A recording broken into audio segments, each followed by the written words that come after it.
ریکوڈک بلوچستان کے ضلع چاغی میں واقع ہے، جو کوئٹہ سے 561 کلومیٹر شمال مغرب میں افغانستان اور ایران کی سرحدوں کے قریب صحرا میں واقع پہاڑ ہیں۔ ریکوڈک کا مطلب مقامی زبان میں ریتلے پہاڑ کو کہا جاتا ہے۔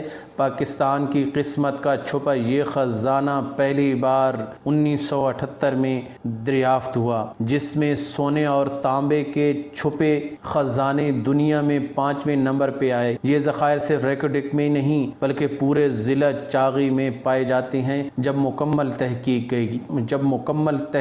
کی گئی تو۔ مگر شومی قسمت تو دیکھیں کہ دریافت کے 15 سال بعد تک اس پہ صرف سروے ہی کھیلا گیا۔ جب 1993 میں بلوچستان گورنمنٹ نے آسٹریلوی کمپنی کے ساتھ معاہدہ کیا تو 25% کے شیئر بلوچستان گورنمنٹ،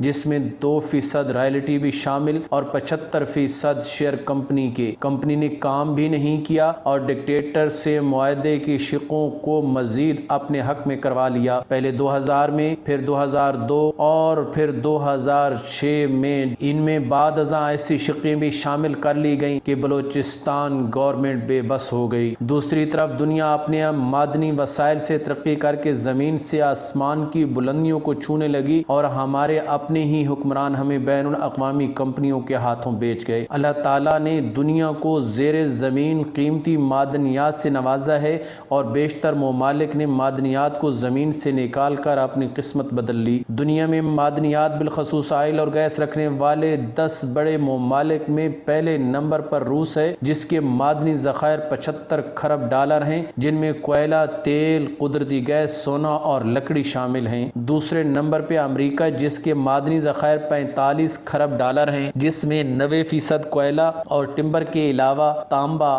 آئل اور گیس شامل ہیں۔ تیسرے نمبر پر سعودی عرب، جس کے معدنی ذخائر 34 کھرب ڈالر ہیں، جو آئل ایکسپورٹ کرنے والا بڑا ملک ہے۔ چوتھے نمبر پر کینیڈا، جس کے معدنی ذخائر 33 کھرب ڈالر ہیں، جن میں آئل اور گیس شامل ہے۔ پانچویں نمبر پر ایران، جس کے معدنی ذخائر 27 کھرب ڈالر ہیں، جس میں آئل اور گیس شامل ہیں۔ چھٹے نمبر پر چین، جس کے معدنی ذخائر 23 کھرب ڈالر ہیں، جس میں کوئلہ، سونا اور ایلومینیم وغیرہ شامل ہیں۔ اب اگر ہم اپنے ملک کے معدنی ذخائر کا موازنہ ان ممالک سے کریں تو پتہ چلے کہ ہمارے پاس قدرت کے کتنے بڑے خزانے چھپے ہیں۔ صرف ریکوڈک میں سونے اور تانبے کے ذخائر کی مالیت 500 ارب ڈالر ہے، لیکن ہم بدقسمتی سے ان معدنی وسائل سے فائدہ نہیں اٹھا سکے اور دنیا کے سامنے کشکول لیے پھر رہے ہیں۔ 1 اگست 2023 کو اسلام آباد میں پہلی منرل سمٹ کا انعقاد کیا گیا، جس میں متحدہ عرب امارات، سعودی عرب سمیت 23 ممالک کے سرمایہ کاروں اور کان کنی کے ماہروں نے شرکت کی۔ اس موقع پر UAE نے 22 ارب ڈالر اور سعودی عرب نے